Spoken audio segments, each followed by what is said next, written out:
All right, everybody, thanks for coming, and thanks for watching on YouTube after the fact. Everybody in the room already knows Robin, so no introduction required there, but for those of you who are just tuning in online, this is Robin Panani from IJM, a thoroughly engaging and entertaining speaker who makes everybody want to fight for justice after they've heard him talk, so I'm really looking forward to hearing what he has to say. Wonderful. Thanks, Robin. Thanks, friend.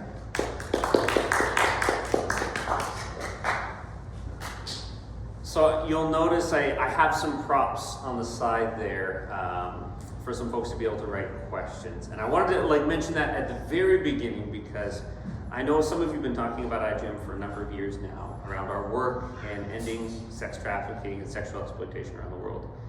And some of you probably have had burning questions you've never had answered in all that time. Well, now is your chance.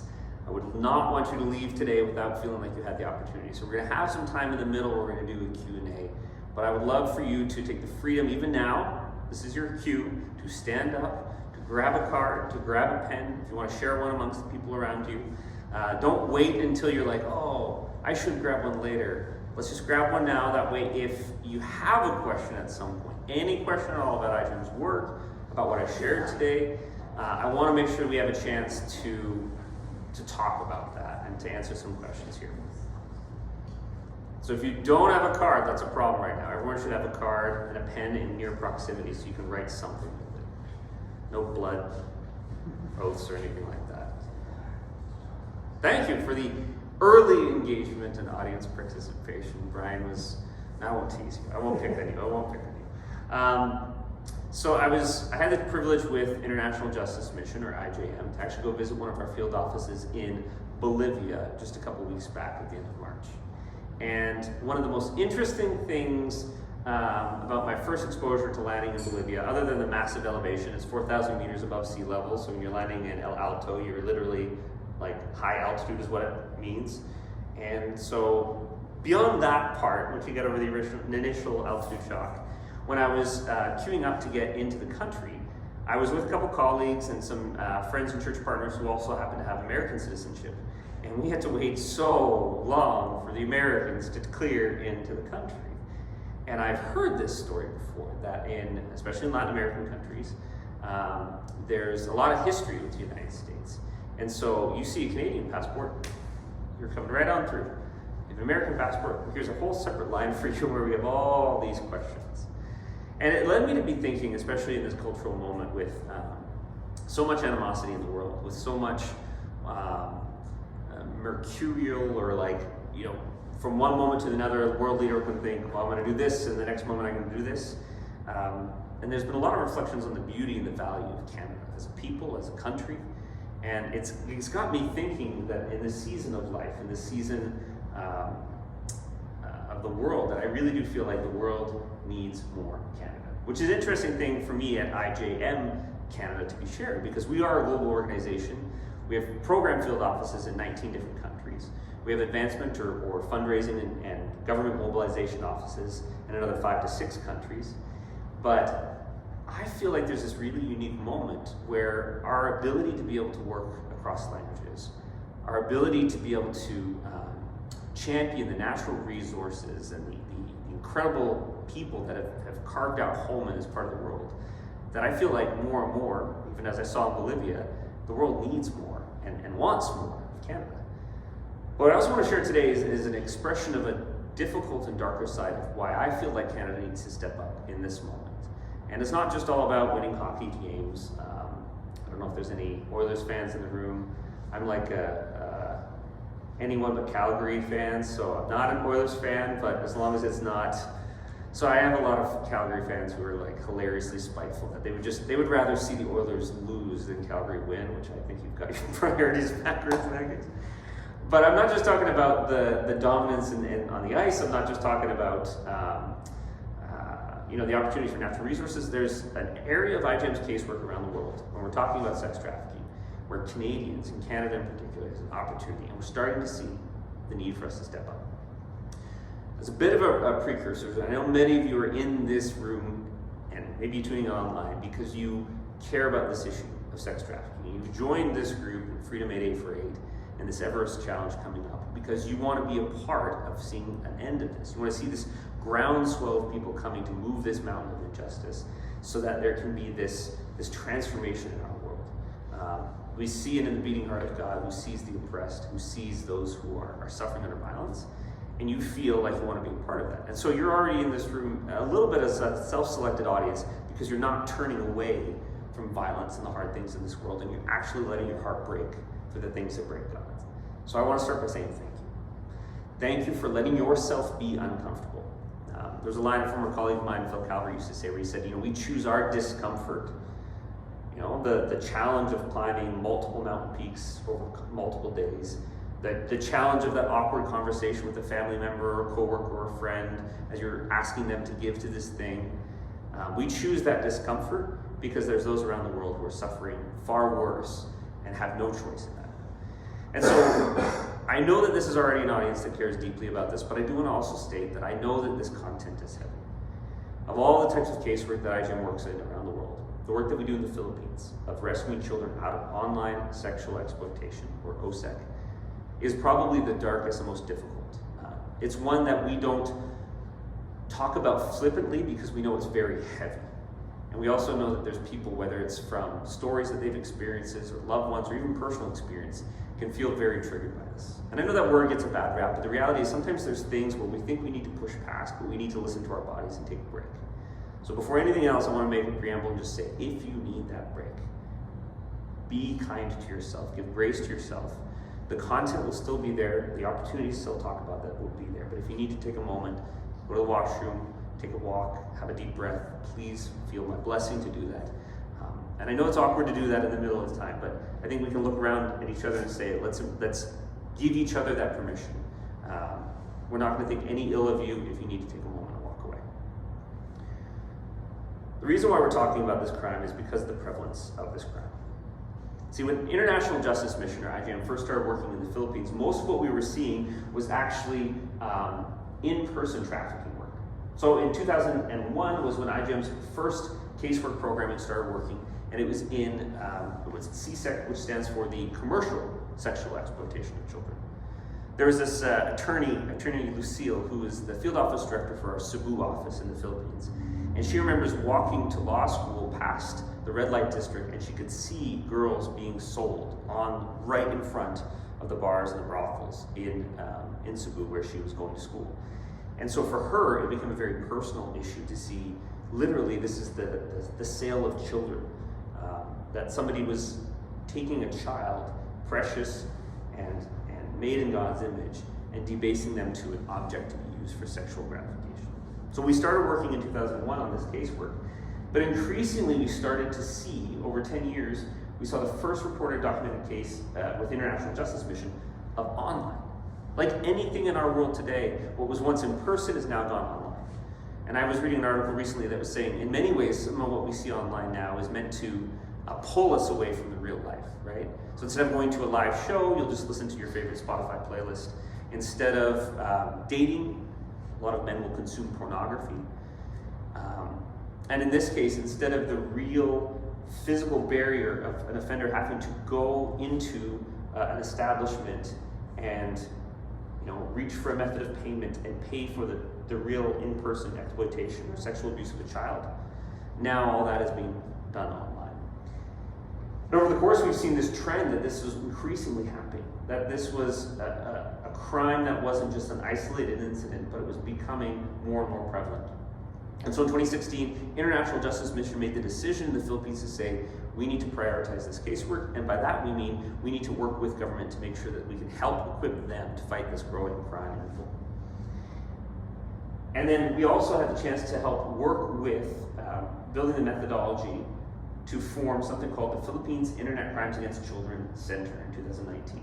This is a collaborative effort between Australia, the UK, the Philippines, and IJM. And now actually, the RCMP Internet Crimes Against Children unit has an embedded presence in the Philippines, in Manila, working hand in hand with IJM's field office work there. So to give a bit of an overview of the nature of this abuse, in the studies that we've done, and this is early studies on what sexual exploitation was happening in terms of the cases that we'd seen, The range of victims is between under a year of age, so infants, up to 17 years of age, the minors still. The average median age is 11 years old. And typically, this is one of the other parts that makes this crime so difficult, is it's often a relative or close family member of the victim, the survivor, who is the perpetrator, who's the trafficker. The offenders on the demand side country are typically, and I would actually say not typically, they are 100% of the time men, ages 40 to 72. And the part that is so insidious about this crime is that it's not just pictures, it's not just child abuse material that's being created and then in this frozen moment in time shared. This is increasingly on tech platforms, the live directed abuse of children or live stream. I wanted to share just an audio clip of a colleague of mine. His name is Dave. He works with International Justice Mission. This was him sharing on a Canadian anti-money laundering government workshop that was addressing child sexual exploitation and the role that the Canadian financial sector had in it. And this is him talking about his first case working with IJM. So I just wanted to give you a chance to give a listen here. One of the first investigations I was working on to support police, I sat down in front of the screen. Mind you, I've spent a career in law enforcement. I've worked human trafficking, child abuse, internet crimes against children, but I don't think I was prepared for what I saw when I went to the Philippines. I sat down in front of a screen, a woman opened the screen and immediately held two small infants in front of her, no more than a few months old, both girls, her twin daughters, and began to describe in detail the graphic, horrific, painful sexual things she was going to do to them, or she'd be going to find men to do to them. I think what was the most shocking was how mundane it was for her. It was casual, it was callous, it was as if she was selling fruit to market, it was just a transaction. These were her own daughters. I think also the thing that was most shocking was immediately she launched into a list of the money transfer options available. So that way, if I sent her that money, the abuse she described would immediately begin upon her receipt of that money. It was just a transaction for her. And this is what I saw over and over for 3 years in the Philippines. And I wanted to stop, and that's why I'm here today. I had a chance to hang out with Dave recently at an IJM prayer retreat. You can understand why in the midst of this type of case where we as a global staff and North American staff take time away to pray, to lament over the things that are heavy that we can't yet do. I've had colleagues say, like, we know that there are children being abused and we can't get to them yet. And Dave is just a wonderful man. He's just an incredible man of faith, but also of professional excellence. He's a seasoned law enforcement professional. He's worked in human trafficking cases, and he's actually now in his third time with IJM, because the first two times, the weight of this type of abuse and depravity that he was having to walk alongside law enforcement as they're building cases, as they're going after traffickers, both times was so much he had to stop and take a break. And now he said he's in a much better place. The role he's in now is with a group within IJM called Project Boost, and they travel literally around the world. Even as recently as end of last year, he was here training RCMP officers in Canada. But he still said, like, being able to have those rhythms of spiritual rest and refreshment, and also those times where he's able to seek out the counseling, the support he needs to be able to stay in this fight, is what allows him to continue to do the work now. And so I say this again to say, Dave takes those breaks as he needs to. And so in the midst of these conversations, the tension I think sometimes is when I feel how heavy this is, I want to grab people by the shoulders and say, don't you understand what's happening? But everyone needs to come to it in their own time. We have to shine a light on the evil and the injustice in our world and call people to account and say, we need to do something about this. But as Rem and I have often talked about, when I'm sharing about IJM's work, if I just leave you with anger and despair, I haven't left you in a good place. And so even someone like Dave, who's been in this work a long time, knows that we need to balance that out. I'm just going to go quickly through this one here. This is just a slide that David shared as a part of this FinTrack presentation, but it's showing the three essential components in this crime. That there is a victim, who is the supply of the child sexual abuse. And again, we mentioned this is children between the ages of like under a year old up to 17. There's a supplier or source side country, and there's a trafficker there who has access to the children, who's the one creating the child sexual abuse material or creating the opportunity for the live stream. And again, as we mentioned with this really complicated crime, it's often a close relative. And then we have the customer and the demand side. And all in between it, we have these two main pillars that are supporting this crime. We have the financial transactions that are allowing it to happen, and we have the tech platforms that are allowing for the live stream abuse to take place. And you'll see things on here, like a lot of times people think this is an insidious dark web corner of the internet, and it could be. But because of how well encrypted end-to-end encryption is on so many of these live stream platforms, this is happening on common everyday platforms. This is happening through Facebook and the Meta suite of platforms. It's happening over Google Chat. It's happening over WhatsApp. It's not happening, it's happening on the very apps that you and I have on our phone. And the reason why I mention that is because we've talked about so much about the sex trafficking that is happening in person here in Calgary and parts of our country, and absolutely we need a local response to that, right? The commodification of women and children who are created in God's image and who are precious, for that to be happening in person in our country is horrendous, and it's robbing the life and the beauty and the flourishing that we should all be getting to experience of these women who get to be fully restored.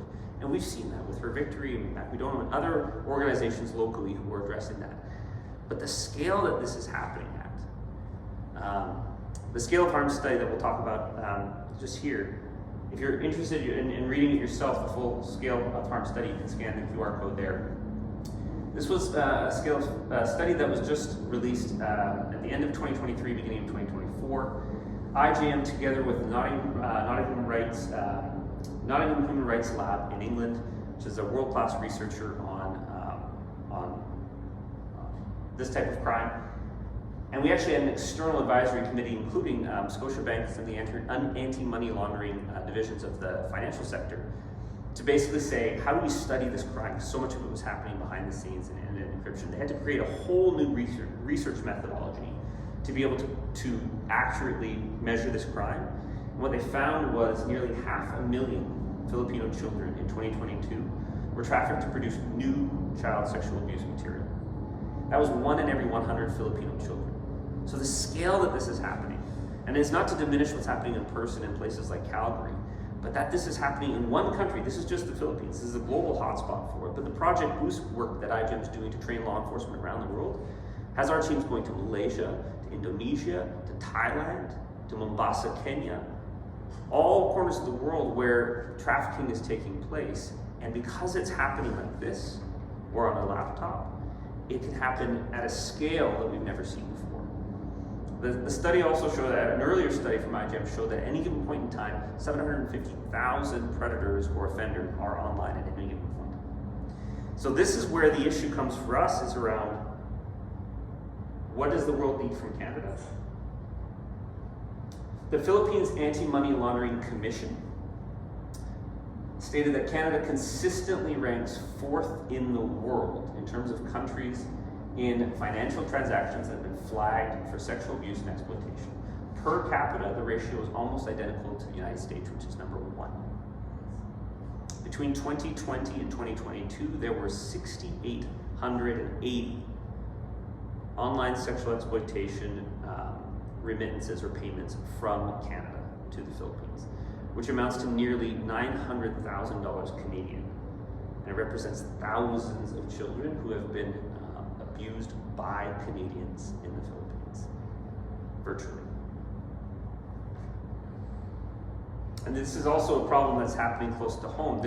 What we're seeing is that this trend of online exploitation is making it possible for people we would never let within 100 feet of our kids be right in the room with them. Calgary Police said in 2025, which is this year, as of May, there's been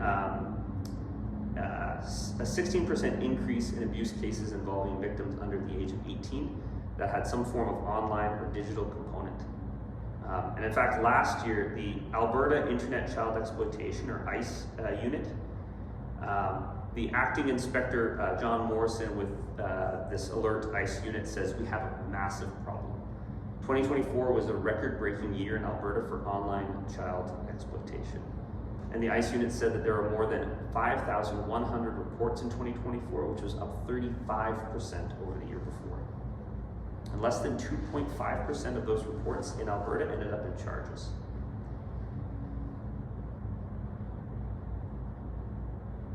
There's a quote by Martin Luther King Jr. that has been bouncing around my head since I started at IJM, because sometimes this feels really, really far away.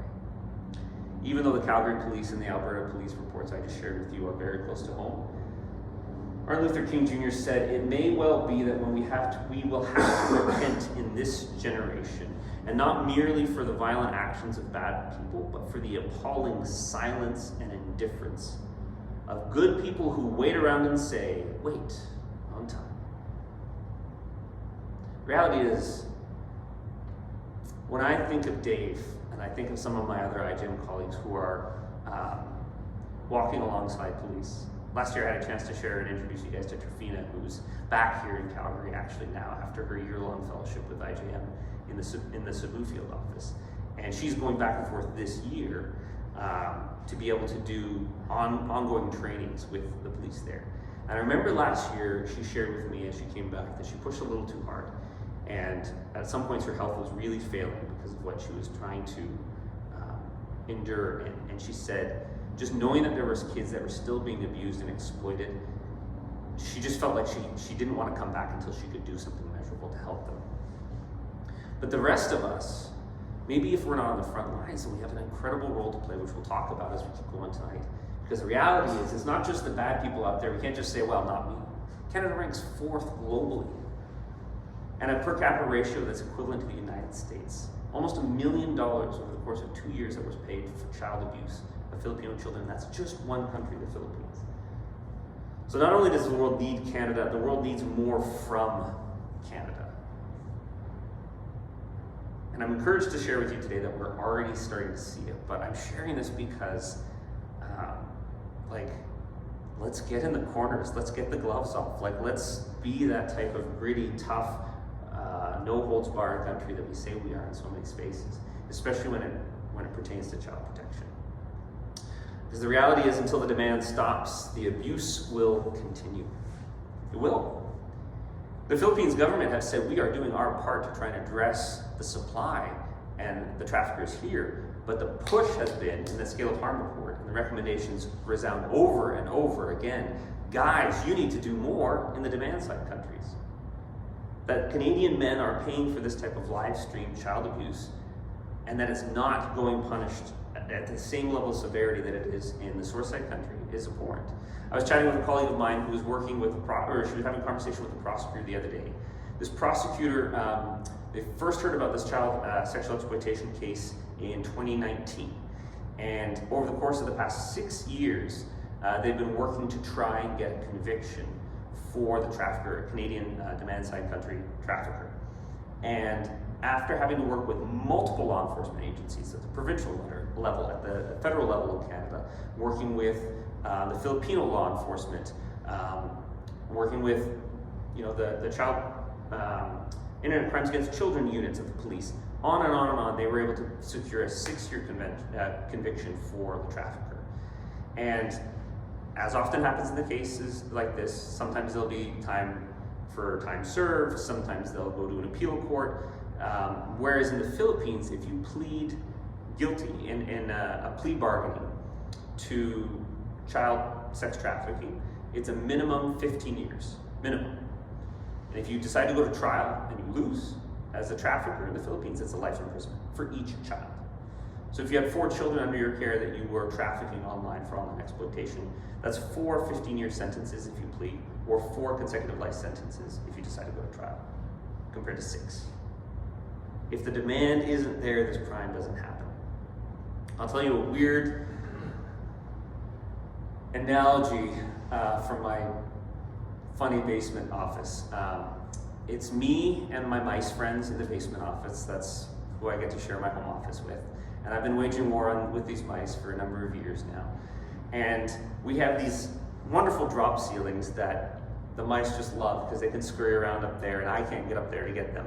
We have traps and all sorts of fun things. And so sometimes the poison works, right? And the exterminators brought this poison. I still remember one exterminator who really painted this beautiful, fanciful picture for me. He's like, the mice, they just take the poison and then they go find a little comb somewhere and they just get cozy and then they just die really peacefully. I wasn't concerned about that point. I was like, I don't care if they're peaceful or if they go screaming, like they just need to die. But then he had this notion, he said, and then they just sort of dissolve and like their bones rot, and it's like, and he kind of said, and there's no smell or anything like that. I remember thinking, oh, it's so nice, what magical poison this is. It was very magical, so magical in fact it doesn't exist. That's not how death happens. There's a stink. And the number of times I've come down into the basement and go, oh, one of them bit the dust. And I'm looking into the ceiling and I can't find it. And I'm embarrassed to admit this. There's sometimes I'm like, I'm just gonna light a candle. I can't find the dumb mouse. I'm just gonna light a candle. Have I dealt with the problem? No. There's still a dead mouse in my ceiling. I'm just trying not to notice it anymore. The reality is unless we notice and deal with the demand side, the problem's not gonna go away. Now we can't deal with the United States or the UK or Australia, who are the number 1 through 3 in terms of paying for this type of child abuse. But we in Canada as number 4 should be seriously concerned about this. And so this is what International Justice Mission is doing.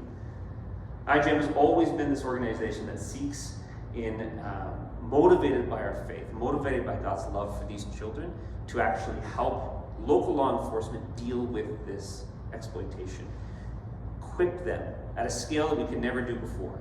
I was playing around with ChatGPT and AI the other day, and I had this question that I kind of narrated with ChatGPT. It was a fun experience of saying, the old adage, if you give a man a fish, you feed him for a day. If you teach a man a fish, you feed him for a lifetime. So I asked ChatGPT, I said, okay, if we were to give a man a fish compared to if we taught a man to fish, let's just say this man learned how to fish at 18 when he became a man. And let's say he lived the average age of a Canadian, which ChatGPT said, well, it's about 80 years. And let's just say he ate fish at the same average rate that a Canadian ate fish. It amounted to about 3,000 fish that you would be giving that man over the course of his life if you taught him to fish, as opposed to if you just gave him the fish. Well, IJM is looking to say, what if we not just do the cases ourselves, but what if the local Filipino law enforcement in every one of these stations, places where Trifina gets to go and actually do law enforcement training, internet crimes against training with local police? What if places where Dave is going around the world, where he's training law enforcement with IJM's Project Boost, we're leaving behind this incredible, vetted 28-year now history of experience working these types of cases, and we're able to teach local law enforcement, even in Canada, the RCMP and the OPP, on how to take these cases all the way through to trial, how to walk with the prosecutors in the court system, so that we can have a scale we've never seen before. This is what we're praying into and hoping for, and this is what we've seen in the past. When we first started working in the Cebu field office in the Philippines, I mentioned 2001, IJM saw this rampant child sex trafficking that was happening, and we had a goal to be able to see a drop of 20%. And so implementing IJM's casework model, which has to do with walking alongside local government, supporting survivors, we're actually making sure that there's true justice so that the accused are actually convicted, and we're not just free to be able to then traffic another child. And if we can also make sure that this is scaled and built out throughout the community, so it's not just IJM that's dependent on doing it, but local law enforcement are actually taking their responsibility. Our goal was a 20% reduction. We actually saw a 72% reduction of children being bought and sold for sex in Cebu. And then we were able to replicate this in Manila and in Pampanga, 2 other regions in the Philippines, 75 and an 86% reduction in this. All this to say, we know that this methodology works. We've seen it once before. We want to see it again. Really quickly, these are the 4 things that IJM does in this space. We strengthen justice systems by making sure that the capacity is built up. Everything from the police, who are that front entry point as someone goes to report the crime. Also looking to see how we can support the prosecutors, the courts, judges, the social care apparatus. That brings us to this other part where the victims themselves need to be healed. We're talking about children in the Philippines who've been highly sexualized at a very young age. And to see the transformation, I've had a chance once or twice to meet some survivors of sexual exploitation. And these young women now, they have healed so tremendously. But in order to be able to do that, they need to be supported and cared for, not just by IJM social workers, but by trained social workers and apparatus in their country. And we've seen that increasingly. Seeing criminals brought to justice is a way of being able to say declaratively, something we should be saying in Canada, it is not okay to buy and sell children for sex. It is not okay. And the full force of the law is on the side of the children and not on the side of the trafficker. And then scaling the demand for protection is doing things like this, where we're talking about it, where we're socializing this reality, where we're sharing it within our churches and within our communities about this opportunity we have in this moment in time to respond to this. And it's also seeing things like these survivor leaders who are actually going and leading interventions, communicating to the government, hey, this is what survivors like me need. Or being able to help inform program design so that our whole social worker aftercare program is informed by things survivors are telling us we need these things. And we're also starting to see increasing reporting opportunities and awareness happening in churches, in places like the Philippines and around the world, where pastors and community leaders are talking about the reality that this is happening. And in my vision, it's almost like there's going to be no corner in these countries where traffickers can go and think that they're not going to be noticed. But instead, there's going to be this overwhelming movement that says, in our country and in our communities, we do not tolerate the abuse of children. But that only happens if we're not just isolating this issue to the criminal court system, and we're actually bringing it into our communities. So that's what scaling is about. I want to talk about what IJM is doing, but I also wanted to leave a space for a Q&A. So I'm going to do a quick pause here.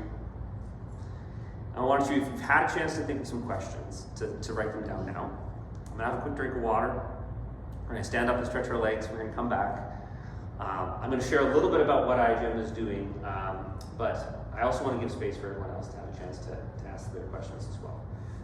So I'm going to do the thing that we do in church spaces where we use prayer as kind of like a transition, but it's also an opportunity, I think, to just like gather up the things that we've talked about, things that are hard, lay them at the feet of the God who bears all the weight. We remind ourselves at IJM always.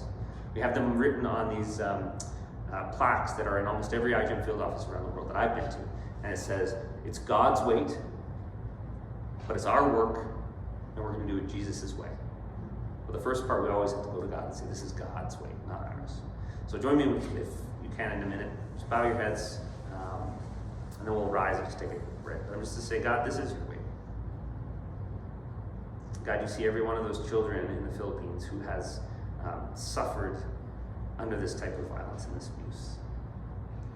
And you know that they did nothing to deserve it, and they have not had the chance or the power or the agency to come out from underneath it. They are at the mercy of violent people in their country who are supposed to protect them, who've exploited them and profited off their suffering. And they've been abused, and they've been at the mercy of violent men in countries like Canada, where we've been responsible for the hurt of so many. Father, I know we've gotten away in our community and our culture from corporate lament, but I just want to come on behalf of Canadian men and just say how wrong and how evil this is. And I just want to call for your movement of justice in our hearts. I just thank you, God, that there's willingness here, people to lean into this hard stuff. It's not easy, but we come bearing this weight back at your feet. God, if anything is going to happen, it's going to be you. You call us to move and to act, yes. But God, would you rise up and break the hand of the oppressor? Comfort for me is in Psalm 10, where it says, "Why, O Lord, do you stand far off? Why do you hide yourself in times of trouble? In his arrogance, the wicked man hunts down the weak who are caught in the schemes he devises. He boasts of the craving of his heart. He blesses the greedy and reviles the Lord. In his pride, the wicked does not seek him. In all his thoughts, there is no room for God. His ways always seem prosperous. He is haughty, and your laws are far from him. And he sneers at his enemies. He says to himself, nothing will shake me. I will always be happy and never have trouble. His mouth is full of curses, lies and threats. Trouble and evil are under his tongue. He lies in wait near the villages to ambush and murder the innocent. He watches in secret for his victims. He lies in wait like a lion in cover. He lies in wait to catch the helpless. He catches the helpless and drags them off in his net. His victims are crushed, they collapse, they fall under his strength. And he says to himself, God has forgotten. He covers his face and never sees. But here we see the psalmist say, arise, Lord. Lift up your hand, O God. Do not forget the helpless. Why does the wicked man revile God? Why does he say to himself he will not call to account? But you, O God, you do see trouble and grief. You consider it and you take it in hand. The victim commits himself to you. You are the helper of the fatherless. Break the arm of the wicked and the evil man. Call him to account for his wickedness, that would not be found out. The Lord is the king forever and ever. The nations will perish from his land. You hear, O Lord, the desire of the afflicted. You encourage them and you listen to their cry, defending the fatherless and the oppressed, in order that man who is of the earth may terrify no more. Lord, that is who you are. And so we lay this weight at your hand, at your feet. We lay it with you, and we call you, God, to rise up. And we thank you for those you've brought here who care about us. So God bless our conversation and the continued discussion that we have going forward tonight. For those of us that are carrying things that maybe are not for us to carry, if there's things, God, of the enemy or things that you're calling us to leave with you, so that we're not feeling like this is our weight to bear, I just pray we do that now. Let's give a moment. If there's anything that of what I've shared so far that's just sticking to your heart that maybe is not of God, just take a moment and with palms open and surrender, just leave it at God's feet. And God, instead we receive the comfort and the call that you are the God who sees the oppressed. You hear their cries. And I am so excited that we get to be a part of your kingdom come of justice, where the oppressed are set free and where children are safe, where they were always meant to be. So thank you, Lord, for hearing our prayer. In Christ we pray. Amen. So I'd love some questions now before we move on to the last half of the section of what I want to share today. But yeah, Brian. So at the start of the presentation, you mentioned Bolivia, and I was just wondering if that's a similar situation in Philippines, or smaller, or are you just getting started in Bolivia? Yeah, great question. So the Bolivia office has been around for quite a while. I'm trying to remember the exact date that we started. I should know this because I was just there. But our work in Bolivia started with focusing primarily on child sexual violence. So not trafficking per se. Often it was happening, either it could be neighbors, school teachers, in the homes. There was cases of pastors sexually abusing children. Often in the homes, like it could be like a stepfather or a cousin. And it is similar to any other casework that IJM works in around the world. We've been trying to prioritize communities where there's at least enough political stability where we could functionally work with the justice system and actually see some measurable difference. Like if we poured 10 years of our staff time, of our police trainers, or our lawyers, or social workers, we're from those countries, by the way, Bolivian, social workers and lawyers. If we spent 10 years in that country, could we see a measurable difference in the protection of children, or the protection of women, or the protection of vulnerable migrants who maybe have been trafficked into forced labor slavery? So with Bolivia, our casework was really focused on the issue of child sexual violence, because at the time we found there was tens of thousands of reported cases of sexual violence against children. This is going back, I think, about 15 years. So it must have been early, maybe 2009 or 2010 that I started working in Bolivia. Actually, give me a second. 15. Yeah, it was right around that time. Because I have a colleague who just stepped out of a role, and she was there basically since the beginning. The office there, though, was really focused on how do we increase the community's trust in the police and in the lawyers and the judges? Because a lot of times, these types of cases, there'd be some child abuse that would happen, and then the family would never report it because they just didn't feel like the police were on their side, or they felt like the police were incompetent or corrupt or whatever. Or it's a family matter, or it's not really a crime, or there's all these reasons. And so to identify, well, we know that it's happening at a rampant scale, just in terms of the reported crimes, let alone the ones that never make it to the police. And then there was also just an appallingly low conviction rate for perpetrators. So the stat that we saw early in our prevalence data in Bolivia said that if you were an offender who had sexually abused a child in Bolivia, you were more likely to slip and die in the shower than ever see a day in prison for your crime. The problem with that is if you know that as the offender, then you're more likely to do more of it because you know you can get away with it. And the problem is also community members know that too. So if there was an instance of sexual violence, the feeling in the community was, what's the point of reporting it? We're never going to end up seeing justice anyways. We really wanted to turn the table in that sense and put the justice on the side of the child and the victims there. So it's a different casework type, complicated too in the sense that it's not, the amount of people who are sex traffickers who are actually, selling children for profit in the world compared to people who are sexual abusers, much higher percentage of the worldwide population.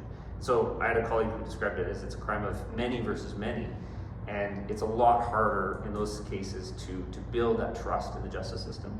But when I was there, it was incredible to see some. Which is the larger? Pardon me? Just the abusers is larger or the traffickers? The abusers, yeah, because typically you're talking about it's not monetized, it's not profit driven, it's sexual violence for depravity and evil's sake, and so it's a really difficult casework. I remember talking with this amazing woman who works for an organization called Sepanos, and they basically work with at a really young age. They said, the child who's making lewd jokes now, inappropriate jokes about girls, and he's, 13 or 16 or whatever, if we don't intervene now, we're seeing that same child in court before us because of sexual violence 10 years from now.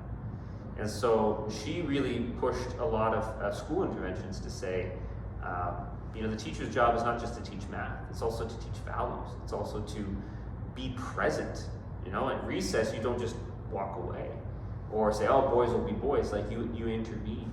And they had these really incredible programs that they set up to actually walk alongside, not just children who are experiencing sexual violence at that age, but even would-be offenders at that young age to see how can we intervene and change the trajectory of these kids. And even talking to some of the judges, there was this one judge I remember meeting, tears in his eyes. He was telling us about how we have a real problem of this machismo culture in Bolivia, where women don't even know the rights that they have, where women are told and taught to walk behind the men in the streets.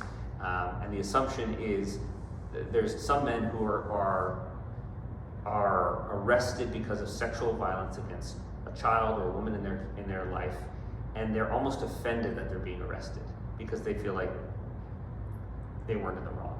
So he did say there's a big cultural problem, but you start, like this next generation of Bolivians that I've talked to, there's this real sense among women and children that they know their rights, and hopefully there's this growing sense among men that our role as men is not to take and abuse and do whatever we want. So IJM's casework, we work in 19 countries around the world and 33 communities. Because in some countries, like in the Philippines, for example, we're in the Philippines, but we're in Manila, we're in Cebu, so we have 3 sort of separate offices within the Philippines. And it's often that crime of, it's a violent crime where it's unchecked in terms of impunity. We're not facing the true consequences of laws that are already on the books. There's enough stability that with the right help and support and interventions, the local justice system can see a huge improvement in its performance, and we can see a corresponding drop in the prevalence of this crime. And sometimes in short order. It doesn't mean that you're going to see all of it eradicated overnight, but we can see a massive drop in a lot of these crimes. And so that's our God-given mission, is to see how we can protect the most people from this type of violence around the world.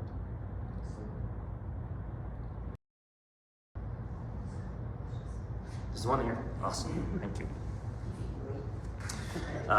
It's a great question. You don't have to put your name, that's totally fine. Very good question. What tools, methods are being used to reduce demand? How can AI be used to identify demand? So I'll give like my surface level understanding, colleagues of mine who are far more involved in the law enforcement investigation side will probably say, it's like explaining the ocean with a cup of water. But the version some of the things I've heard from my colleagues in terms of identifying demand, there are a bunch of really sophisticated law enforcement tools that are being developed and used already to help. The first thing is to help identify existing child sexual abuse material that's that's online, that's on the internet. The circulation of a child's abuse is itself a re-abuse. It's a perpetual exploitation of that child. And so there's been a lot of push both from the legislation side, so in Australia, in the US, Canada. I'll share more about it a little bit. We had an act that was just before Parliament. It was in the second reading of the House of Commons in committee, and then of course we had an election called, and so that piece of legislation will now be reintroduced. But it's bipartisan. It's got support from independent, conservative, liberal, across the aisle, senators, members of Parliament, and the issue is really around putting the onus on tech companies to protect children on their platform.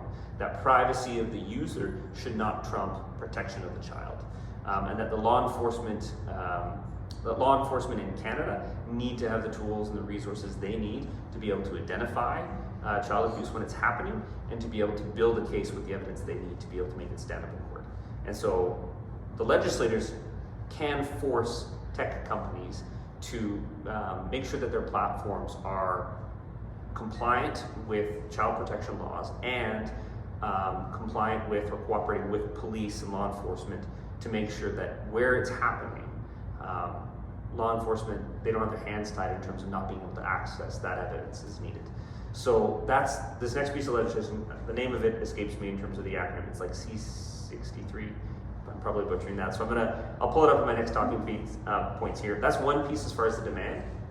As far as, and I mentioned that the identifying information or child abuse material is already on the internet. There's ways for, and again, this is going to be gross simplification, but there's a pixelated signature that can be assigned to a child sexual abuse material, and there's been a couple different law enforcement tools.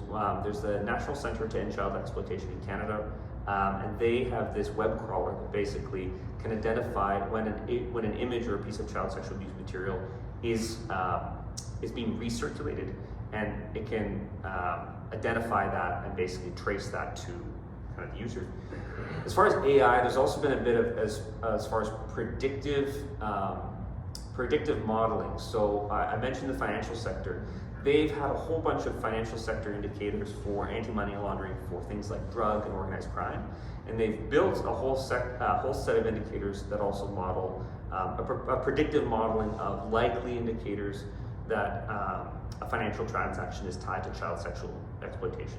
So it could be things like it's coming from a 60-year-old Canadian man at 3 or 2 a.m. on Friday, and it's multiple, $50, $100 increments that are sent to an account in the Philippines. There's certain things like that would be an indicator for them.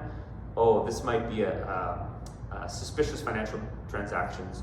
We need to keep an eye on this a little bit more. And so the financial sector and the tech sector have an opportunity to be able to help law enforcement to kind of create the framework where we can see what are the indicators, and then based on that, if you can predict this is what the behavior is going to look like, then you have a better chance of being able to identify it, and then build enough evidence right away to be able to get a warrant. That allows you to then move the case further if there's actual a charge that can be placed at some point. So the hope is that it's not just happening behind the end-to-end encryption, but actually if there's enough online or financial behavior that can raise a flag, law enforcement and the tech and finance sector can then identify that and kind of working together. This is where that piece of working together is starting to happen more and more, to be able to then, as quickly as possible, respond, press charges. The sooner we're able to do that, the sooner we're able to also make sure on the other side of the world that the children who've been exploited in this are identified, and then can also be rescued. So it's a massive cross-border crime. Part of the reason why it is so complex, and why things like predictive AI and things like that can help rate this. So yeah. Again, I probably just scratched the surface. My colleagues would be like, well, kind of, but. It says here, seems like purchasing no-sec material in Canada carries the same impunity as abusers enjoy in the Philippines. What can we or IJM do about that? I would say, increasingly, I would say there's more impunity here than in the Philippines. I would actually say it's not even so much that it's the same as. The Philippines authorities would even say that. They would say, not just in Canada, but in the US, in the UK, in Australia, these are the top 4, in Canada, that increasingly, not just that the consequences are not severe enough, but also that the ability to detect and to report these types of crime in demand-side countries is lagging behind the Philippines right now. What can we do about that, and what has IJM? This might actually pitch me right to my next talking points here. Yeah, maybe I'll jump into my next slides here to talk about that. Unless somebody else has a question? I got one that's kind of related to that. Yeah, go ahead, Jeff. To what extent, you know, there have been a number of pieces of Canadian legislation passed in recent years. Yeah. Smith being Yeah. the primary movers on that. Do they have, does that law have any effect on? Yeah. The short answer is I don't know. I know that one of the pieces of legislation that has been advocated. So, like for example, in the Philippines, mandatory minimum sentence if you plead guilty to child online exploitation or child trafficking is 15 years. I don't know what the evidence shows around are mandatory minimum sentencing a deterrent or not, but I know that is a piece of legislation that's been considered in Canada. I think that was one of the private member bills that Joyce Smith put forward, which was introducing mandatory minimum sentencing, long sentence, mandatory minimum sentencing for traffickers of minors in Canada.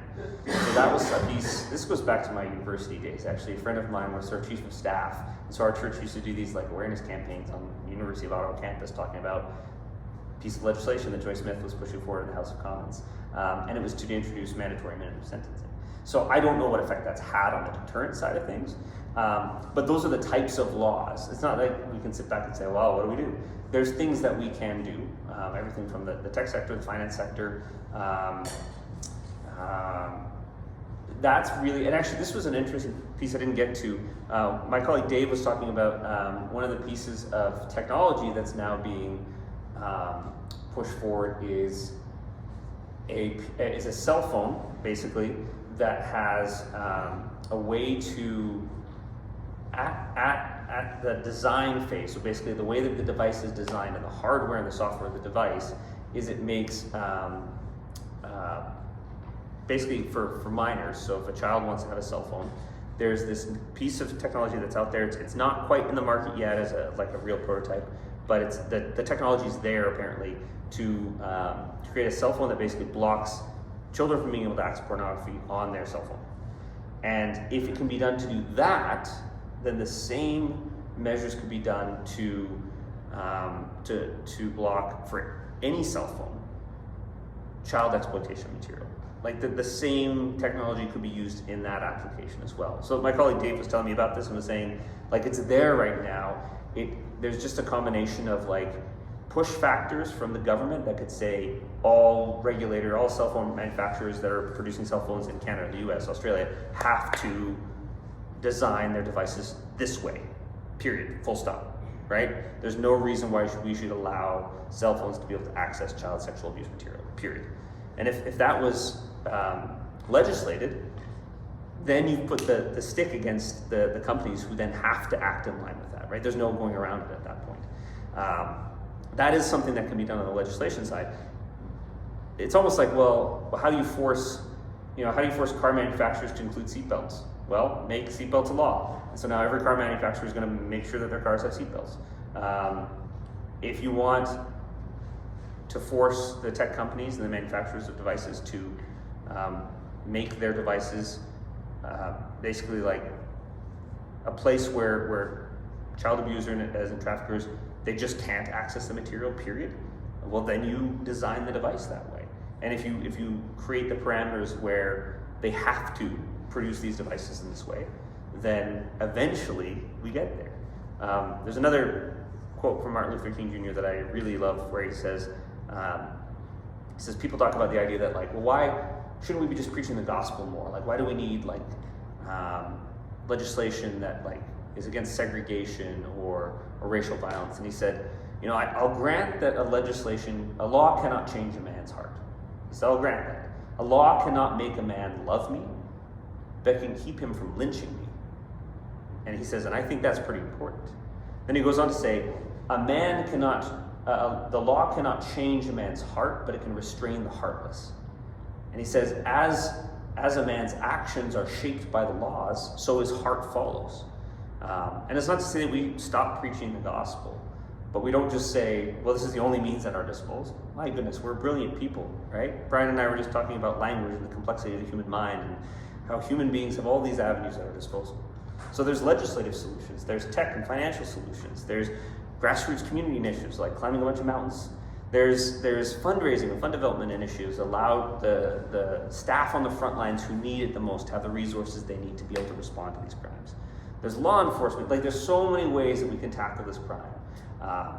And the legislative is actually absolutely one of them, yeah. Okay, I'm gonna go on to the next point here. I also want to thank some people for raising their hands and asking questions. Would you like a hat? I would love a hat. Brian, would you wear a hat? You have really nice hair, I don't know. And Jeff, you might want a hat. Brian, you okay with not getting a hat today? Do you want a hat? I'm not much of a hat guy. No, I'm not much a hat guy. I have a weird shaped head. It doesn't fit. Most don't fit, so. Same problem. You guys want some good news? Yes. I want some good news. As of November 2024, so this is just the most recent casework stats we have, IJM has supported 448 law enforcement rescue operations that have removed 1,422 victims from child exploitation. 42% of them were under the age of 12. These are kids that were once in a position of violence and abuse. Under 12, 42% of them were under the age of 12. These children are now in a place where they're safe.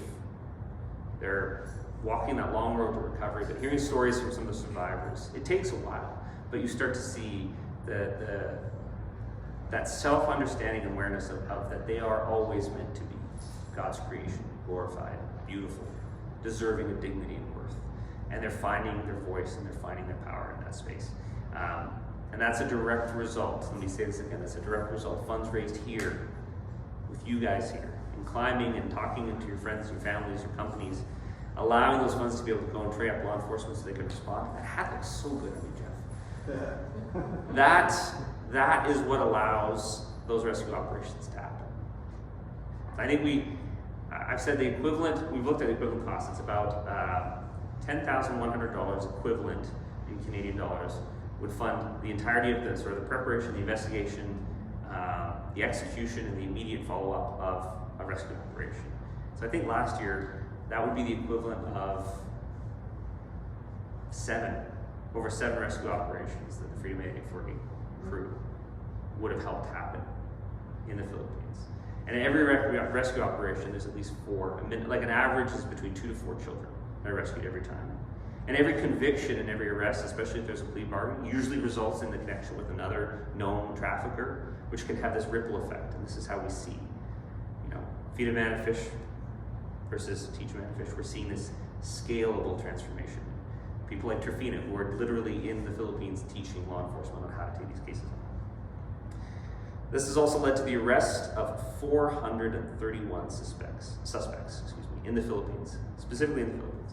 Now, I don't have a stat on what the corresponding number of arrests are in Canada, but there's so many times where we're working a case in the Philippines with IJM Philippines that results in the arrest and the conviction of an offender and an abuser here in Canada as well. And also that scale of harm study that was shared. So IJM had a chance in Ottawa to be able to do a press conference. We have members of Parliament and senators represented from across the political parties in Canada, all unified around this fact that Canadians have to do more, and the Canadian government and law enforcement have to do more to protect children. And in doing that first press conference, you never know what's going to happen, right? You share about it, we share about this is what the scale of harm study shows.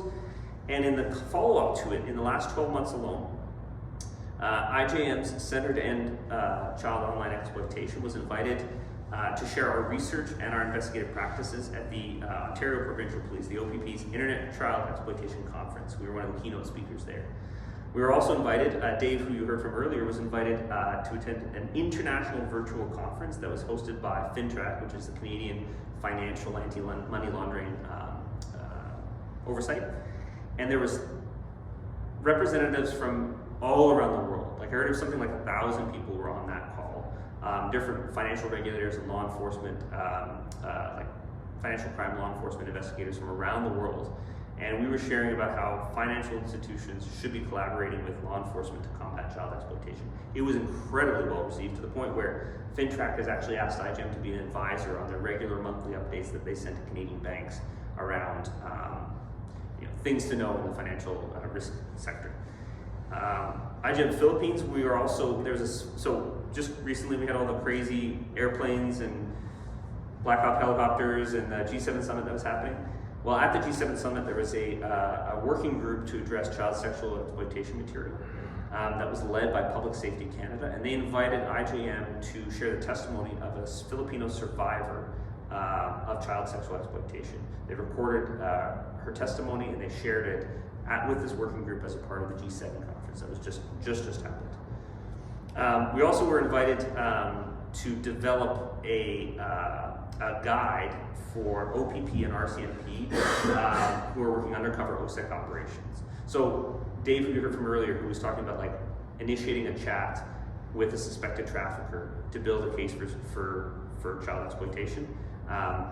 We've been doing this for a long time now, and so we know sort of best practices on how to conduct an undercover operation that way.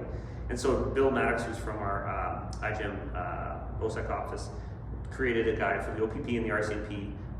One is a guide on how to basically outline what a typical offender profile looks like, how the crime kind of unfolds, what does it look like to build trust with a suspected trafficker, and then also some PDF examples of real chat logs of what these types of investigations can look like. It's been very well received by the RCMP. They're basically seeing, I mean, we've known this in the Philippines. We have RCMP officers that are working with our team in the Philippines, and they said for years now that IJM's Philippine office has been the global standard in investigating child online exploitation. We work with the Australian National Police. We work with the National Center for Missing and Exploited Children in the United States. And so, yeah, God has opened so many doors for us not to just work with,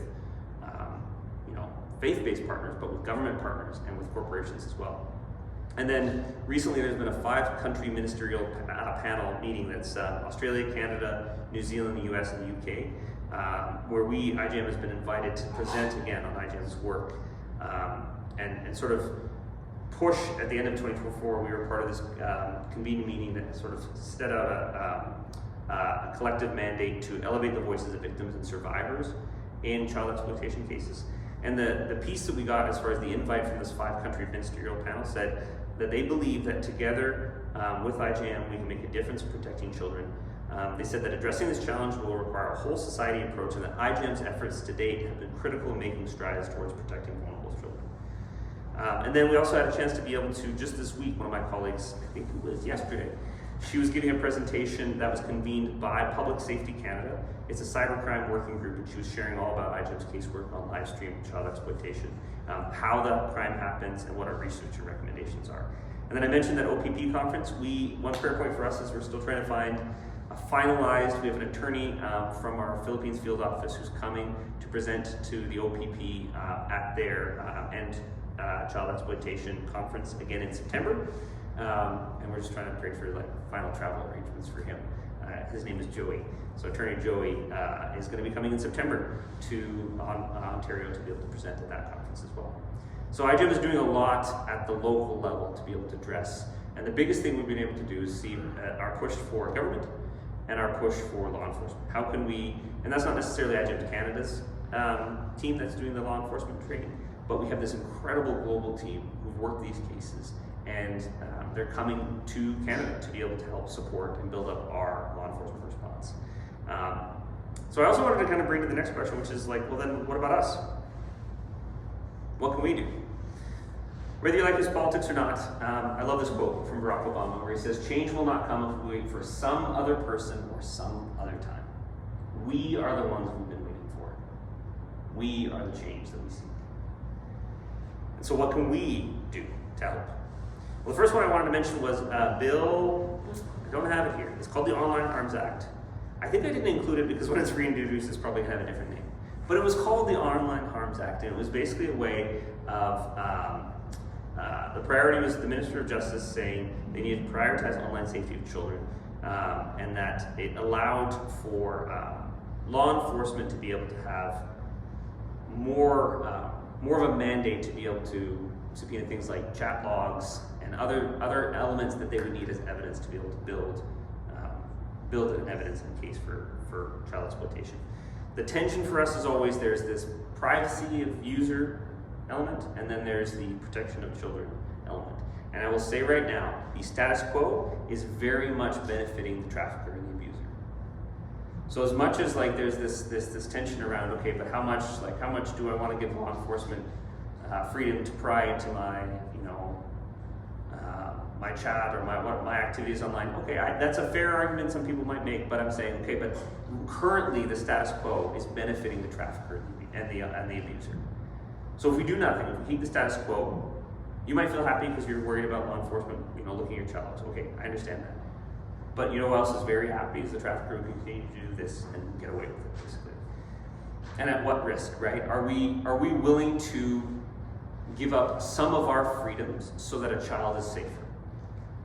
I think there's that essential move of Christ in the gospel that says we are willing to lay our rights down so that others are lifted up.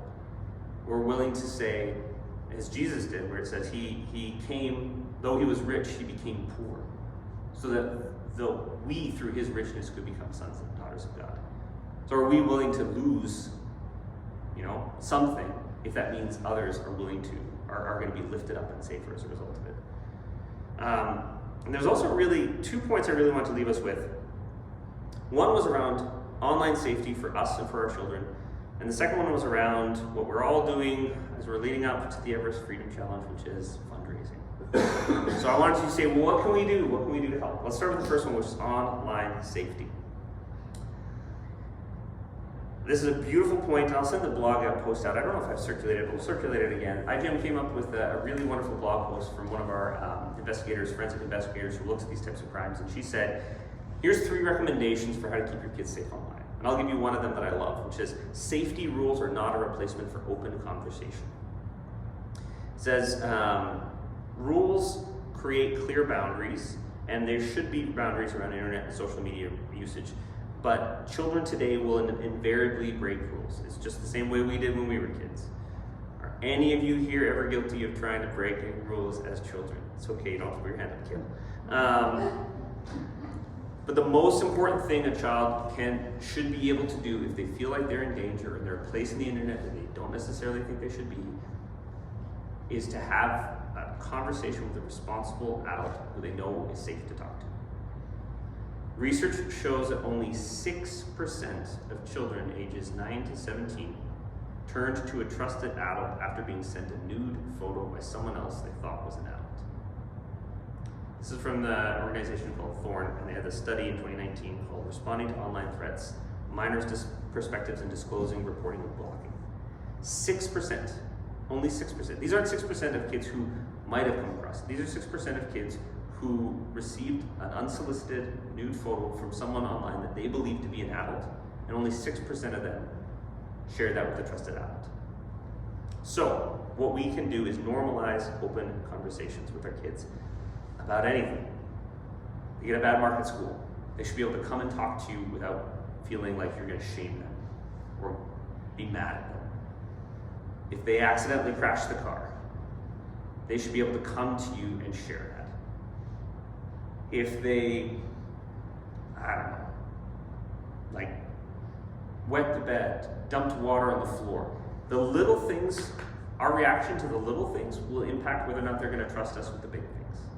If you have a big reaction, you make them feel shamed, or unloved or unsafe, when they came to you to share something that was small, when the big thing happens, they are not going to come to you. And this is true of our churches as well. You could be a trusted adult in someone else's life as a teacher. You can be a trusted adult in someone's life as a grandparent. You can be a trusted adult in someone's life as a neighbor, or as a soccer coach, or you name it. But if they don't have that trusted adult, then we're sending them out into the world completely alone. 750,000 offenders online at any given point in time. So are we going with them? Are we making sure that they can have those safe conversations? And it really does. It takes a village to raise a child. So there's this really beautiful line here at the end. It says, we want you to know that you don't have to do it alone. At IJM, we know firsthand it's possible to protect people in vulnerable situations when a network of partners work together. We can partner with organizations around the world because we've seen how this collective effort is always stronger than anything we could accomplish alone. So don't feel like as a parent, or as a teacher, or as a grandparent, you have to do it alone. And these are also the conversations we should be having in our churches, in our spaces where we're connecting with other parents or other trusted adults who are caring for kids is, hey, I heard this crazy thing about online exploitation last week from this guy named Robin at IJM, and it's kind of breaking my brain. Do you have a second to chat about like online safety and our kids? We can grab a coffee. Be the weird one, have that conversation, because I guarantee the person who you talk to on the other end is going to go, yes, I would love to have that conversation. I've been wanting someone to talk to about that. Maybe not that enthusiastically, but they might actually, the number of times you'll have a conversation with someone and they'll go, oh, I'm so glad we're having this conversation right now. It's way better to have it now than 10 years from now, or never. So, and don't feel like it's ever too late. So that's the first thing I want to say is like how we talk about online safety now matters, because I mentioned the statistics for the Alberta Internet Crimes Against Children said in 2024 they saw a 35% rise in the amount of reports that they had of child online exploitation. And then already Calgary Police said that they've seen an increase in the number of child exploitation or child sexual abuse images that have been circulated this year since May 2025. So it matters here at home and it matters around the world as well. Last point I want to talk about was fundraising, which is what I do. I always use this analogy because I think it kind of works. If I needed a ride today, this morning, or this evening to come here to Cochrane Alliance Church, is my best bet to message Rem personally and say, hey Rem, do you know anyone who could drive me to the seminar? My wife needs the van. What do you think? Or should I stick my head out the door and go, dear friends, can someone drive me to Cochrane Alliance Church? Deferred responsibility means nobody acts, right? In first aid training, who's done first aid training here? Yeah. When you need someone to call 911, what do you do? Don't call 911. To who? You point to someone. One person. And then what do you also say to them? And then come back and tell me that, right? Person to person. Because if you just say, oh, someone called 911, what's going to happen? I'm going to assume you're going to do it. You're going to assume I'm going to do it. We're all going to assume that Pat's going to do it because she looks like the responsible person in the room. And no one's going to do it. So when you're writing an email to your group of friends, when you're making a message to someone about what you're doing, you have this climb coming up, the Everest Freedom Challenge. If I see another dear friend's email, I'm going to throw my laptop out the window. We can write an email to a person and you can use their name. And you can say, hey, Brian, do you have a second for a quick chat? I've got this fundraiser coming up. I'd love to tell you more about it. Short and to the point, okay? If it's long, I also know you probably sent it to everyone else and you didn't just write it to me. And it's also not a conversation, it's a monologue at that point, right? If I don't know, someone rings your doorbell and then before you even get a chance to say anything, they just start talking at you, it's not going to go well. Even if it's the most inspiring, interesting thing in the world, you're immediately turning them off. So if you're writing an email and you're inviting people to give to your campaign, I'm going to make a suggestion here. I'm going to make very specific suggestions here, okay? If you have a relationship with them where you text and you know they don't read their emails, text them. Don't send them an email. If you know that they're the type of person who is terrible at responding to their text, but they love emails, send them an email. So tailor it to the person you're writing to. Second thing I'm going to suggest is make it short. And make it, make it short and make it a connection to another conversation. You're not trying to sell them a car, right, the moment that they walk in your door. You're just trying to ask them a question and see if you can get them to follow up. So if I was writing to Brian, if I was texting Brian, because I have your phone number now, so I could do that, I'd say, hey Brian, I've got this fundraiser coming up in August. It's for an organization I really care about who does work protecting kids around the world. Do you have a second for a quick chat? I'd love to maybe 5 minutes on the phone, tell you a little bit about it. If you're interested, great. If not, totally fine. Now you have to respond because it's short, right? If I get a long text, I can ignore it. But if I get a short text that says, hey, what are you doing this weekend? I look like a jerk if I don't respond to that. Even if it's just, oh, nothing. I'm responsible for doing something in return. And what you're hoping is not for them to say right away, yes, I'd love to, here's $100, but say, oh, yeah, tell me a little bit more about it. I'll give you a third tip, which is called permission to proceed, which is you're asking someone's permission to keep the conversation going. So instead of right away asking, hey, do you want to give, you say, hey, do you want to hear a little bit more about it? And they can say yes, and they can say no. And if they say no, great, you didn't waste your time trying to pitch them when they're like, actually, it's not a good time right now, or a bunch of other causes, or we're kind of maxed out for our giving. That's fine. Whatever their reason for no is, that's their no, honor their no. But if you say, hey, do you mind if we chat a little bit about it? And they say yes, you have permission to talk a little bit more. And then when you guys get together, maybe you have coffee, and you first few minutes are all like, the grandkids, oh, I can't believe that you did that hike, and how's it going? And then you say, hey, do you remember I mentioned that fundraiser we have coming up? Do you mind if we chat a little bit about it now?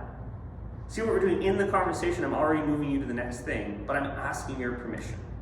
I'm making it a little bit natural, but I'm also not painting you into a corner where as soon as you sit down and go, laying it all out and they're not ready. They might say, do you know what, like, I do want to hear about that, but they had this crazy thing happen. I ran over a dog on my way here, and it's just like, all I can think about is that. And you go, oh my gosh, yeah, you want to make sure you get them in the right frame of mind to talk about something heavy like this. And so asking their permission. And then the next part is saying, telling them what it is. We're doing this, we're trying to raise this is what it does around the world, but you keep it a little bit short, make it a conversation, not a monologue, as I'm doing right now. But then you're asking them if they're, hey, is that something you might want to give to?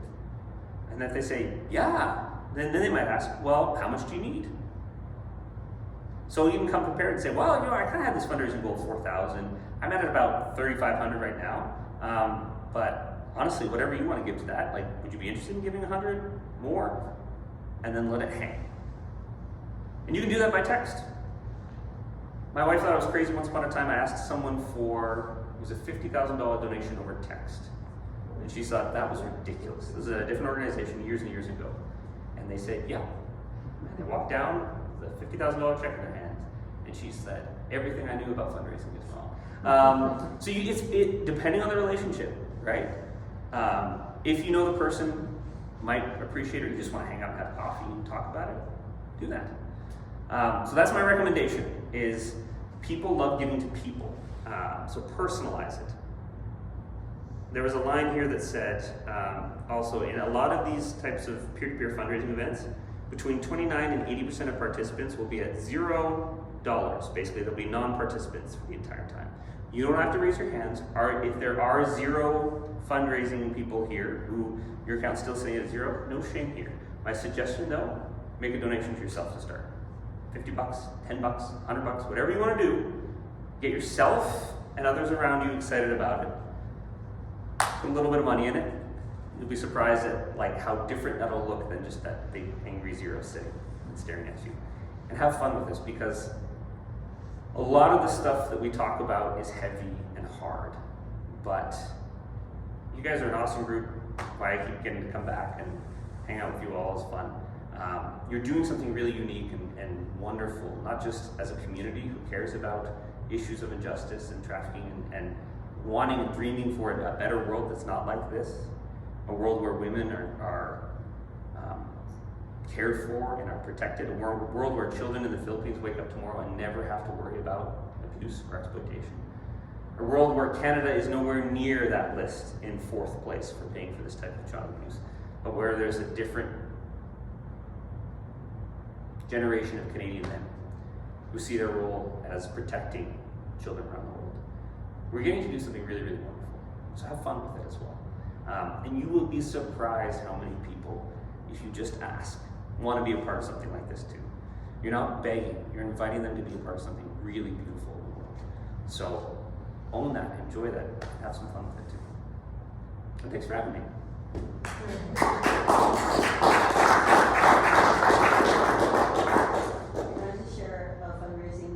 Yes, from Pat. I need to sit at your feet and listen. I actually just need to sit because. I use weights. I carry my weights. I wear my weights all down all day, whatever. And I think I was doing the stairs and I had I had to stop at the grocery store. And I was driving. I still had the weights on. I didn't. Of course she does.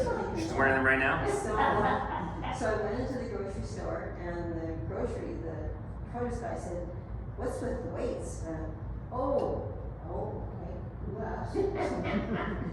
So I told him, and I said, so if you want to support, donate, that'd be fine. He said, I would love to. And a lot of people say that, right? And they never do. So that night, I said, I just need your information. You can put it on the phone. And you see what she did there? Yeah. She didn't leave the ball in his court and say, here's my contact information. If you're interested, call me. You said, oh, let me grab your information. If I had a bad memory, I need your information.